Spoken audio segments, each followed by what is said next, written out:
So what we're going to do is divide this up into two sections. First of all, the external things. External people and external situations. How can we not let them bother us so much? You know, as Americans, we're considered to be easily bothered.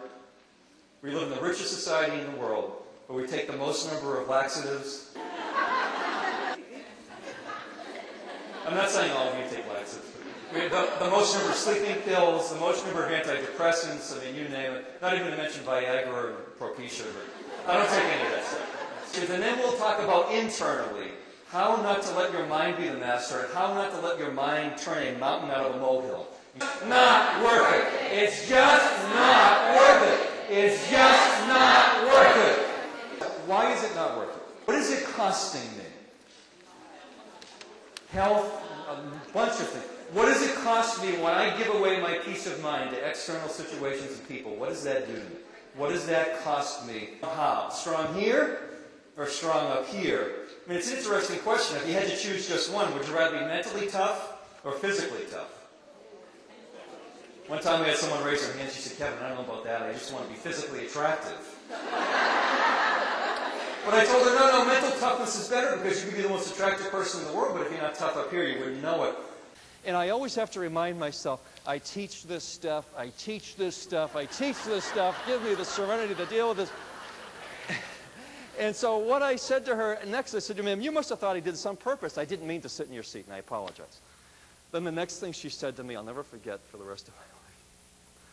She just said, well, you look like you've gone to school. You know how to read, don't you? You can read the ticket and read the receipt. I felt like saying to her husband, you know, I really feel for you. You must have a really tough life. I could have reclined the seat all the way back into her chest.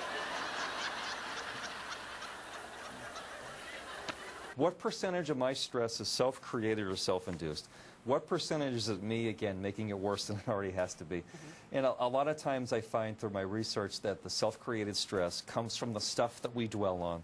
Okay. The stuff that we think about. The stuff that we spend our energy going on and regurgitating. I like to use the word regurgitating. Regurgitating the same thoughts over and over again. So we find the peace of mind when our mind is actually slower. Lots of people have busy minds. They go in a mile a minute. You know, thinking 50. On average, we think around 50,000 thoughts a day. A lot of people go to put their head in the pillow at night. They can't sleep because physically their head's on the pillow, but mentally their mind's still going all over the place. So we find the peace of mind through, first of all, looking at the quality of our thoughts, the things we think about, and secondarily, just the quantity. Just to slow down. Ken had a way of making me feel special, like I was the most important one. She would always call me the best boy in America. In America, the best boy in America, not the world. You know, little did I know that, she also said that to my older brothers as well, but I got a picture of what my Nana used to look like, if we can show them that, Rebecca. This is Nana in the early 90s. She's a very sweet old lady, and she always thought I was too thin, and one of her goals was always to fatten me up. So she'd always say to me, Kevin, come sit down with me here at the table. I'm going to make you some toast. And I want you to tell me everything that's going on in your life. How are they treating you at home? You're being abused, because I want to fill out an abuse form.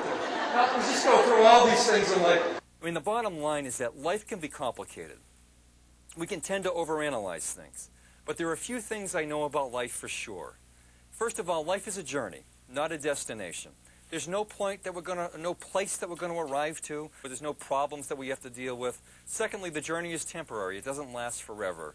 And thirdly, and probably most importantly, we don't know when the journey is going to end.